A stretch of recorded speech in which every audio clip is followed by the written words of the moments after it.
ओम नमः शिवाय। आज हम रुद्र संहिता प्रथम खंड का अध्याय 3 पढ़ने जा रहे हैं। माया निर्मित नगर में शील निधि का कन्या पर मोहित हुए नारद जी का भगवान विष्णु से उनका रूप मांगना, भगवान का अपने रूप के साथ उन्हें वानर का सा मुख देना, कन्या का भगवान को वरण करना और कुपित हुए नारद का शिवगणों को शाप देना। सूत जी कहते हैं, महर्षियों, जब नारद मुनि इच्छानुसार वहाँ से चले गए तब भगवान शिव की इच्छा से मायावी शारद श्रीहरि ने तत्काल अपनी माया प्रकट की। उन्होंने मुनि के मार्ग में एक विशाल नगर की रचना की जिसका विस्तार 100 योजन था। वह अद्भुत नगर बड़ा ही मनोहर था। भगवान ने उसे अपने वैकुंठ लोक से भी अधिक रमणीय बनाया था। नाना प्रकार की वस्तुएं उस नगर की शोभा बढ़ाती थी। वहाँ स्त्रियों और पुरुषों के लिए बहुत से विहार स्थल थे। वह श्रेष्ठ नगर चारों वर्णों के लोगों से भरा था। वहाँ शील निधि नामक ऐश्वर्यशाली राजा राज्य करते थे। वे अपनी पुत्री का स्वयंवर करने के लिए उद्यत थे, अतः उन्होंने महान उत्सव का आयोजन किया था। उनकी कन्या का वरण करने के लिए उत्सुक हो चारों दिशाओं से बहुत से राजकुमार पधारे थे, जो नाना प्रकार की वेशभूषा तथा सुंदर शोभा से प्रकाशित हो रहे थे। उन राजकुमारों से वह नगर भरा पूरा दिखाई देता था। ऐसे सुंदर राजनगर को देख नारद जी मोहित हो गए। वे राजा शील निधि के द्वार पर गए। मुनि शिरोमणि नारद को आया देख महाराज शील निधि ने श्रेष्ठ रत्नमय सिंहासन पर बिठाकर उनका पूजन किया। तत्पश्चात अपनी सुंदरी कन्या को, जिसका नाम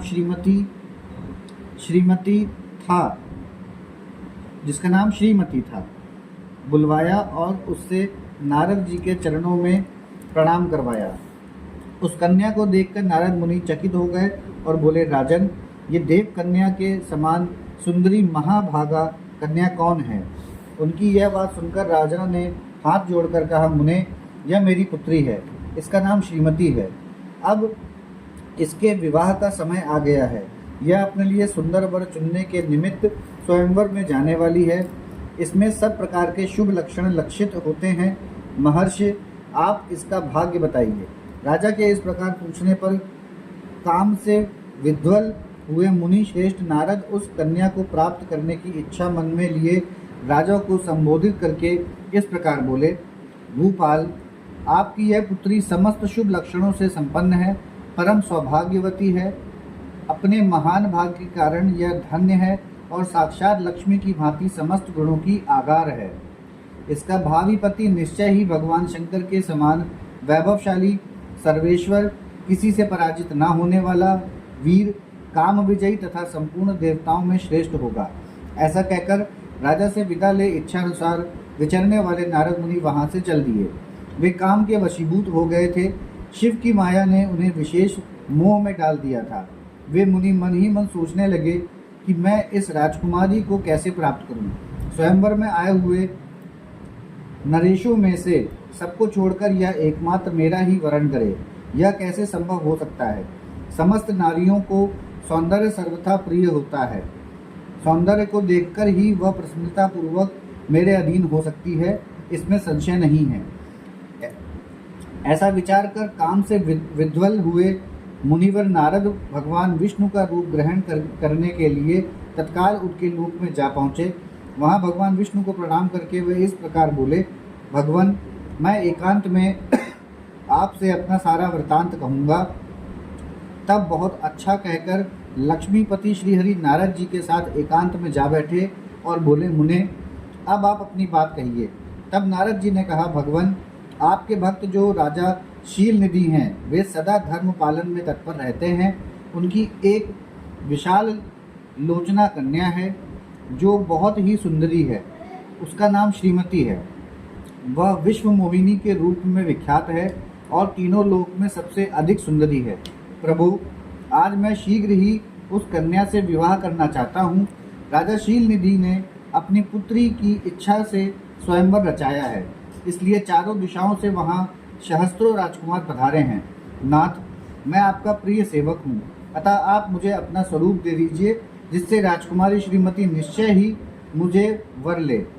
सूत जी कहते हैं, महर्षियों, नारद मुनि की ऐसी बात सुनकर भगवान मधुसूदन हंस पड़े और भगवान शंकर के प्रभाव का अनुभव करके उन दयालु प्रभु ने उन्हें इस प्रकार उत्तर दिया। भगवान विष्णु बोले, मुने, तुम अपने अभीष्ट स्थान को जाओ, मैं उसी तरह तुम्हारा हित साधन करूंगा, जैसे श्रेष्ठ वैद्य अत्यंत पीड़ित रोगी का करता है, क्योंकि तुम मुझे विशेष प्रिय हो। ऐसा कहकर भगवान विष्णु ने नारद मुनि को मुख तो वानर का दे दिया और शेष अंगों में अपने जैसा स्वरूप देकर वे वहां से अंतर्ध्यान हो गए। भगवान की पूर्वोक्त बात सुनकर और उनका मनोहर रूप प्राप्त हो गया समझकर नारद मुनि को बड़ा हर्ष हुआ। वे अपने को कृतकृत्य मानने लगे। भगवान ने क्या प्रयत्न किया है इसको वे समझ न सके। तदंतर मुनि श्रेष्ठ नारद शीघ्र ही उस स्थान पर जा पहुंचे जहां राजा शीलनिधि ने राजकुमारों से भरी हुई स्वयंवर सभा का आयोजन किया था। विप्रवरों, राजपुत्रों से घिरी हुई वह दिव्य स्वयंवर सभा दूसरी इंद्र सभा के समान अत्यंत शोभा पा रही थी।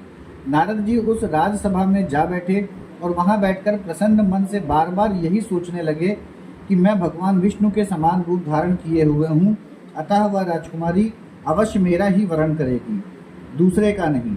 मुनि श्रेष्ठ नारद को यह ज्ञात नहीं था कि मेरा मुंह कितना कुरूप है। उस सभा में बैठे हुए सब मनुष्यों ने मुनि को उनके पूर्व रूप में ही देखा। राजकुमार आदि कोई भी उनके रूप परिवर्तन के रहस्य को न जान सके।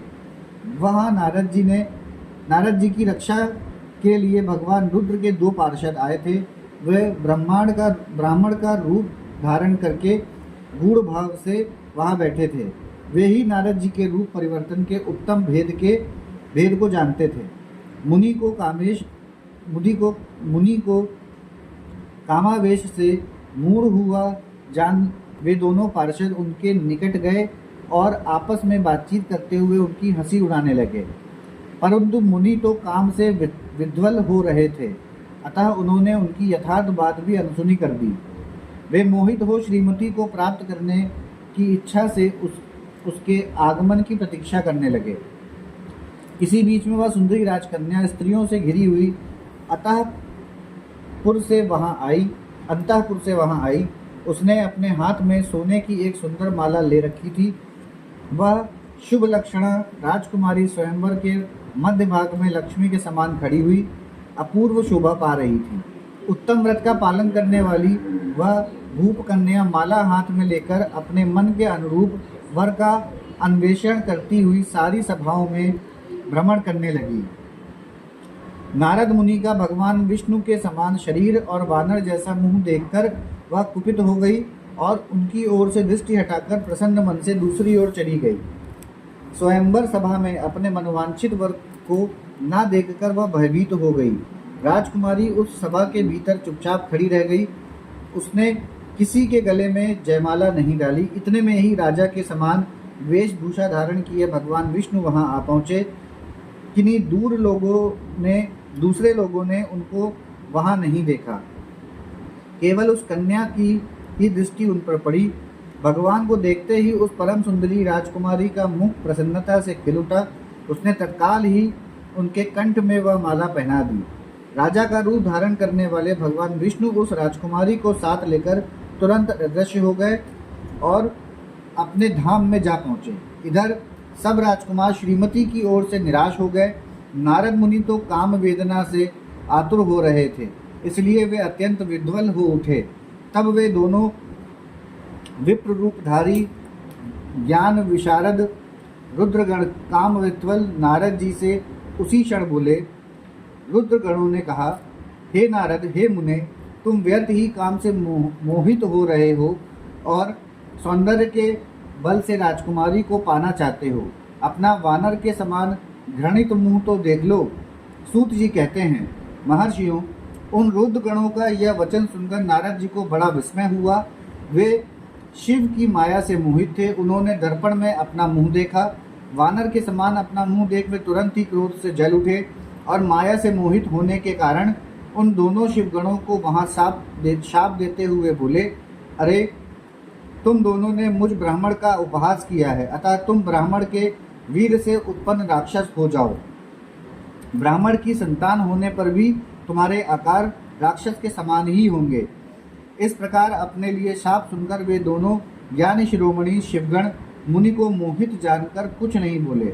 ब्राह्मणों, वे सदा सब घटनाओं में भगवान शिव की ही इच्छा मानते थे, अतः उदासीन भाव से अपने स्थान को चले गए और भगवान शिव की स्तुति करने लगे। यहाँ हमारा अध्याय 3 समाप्त होता है।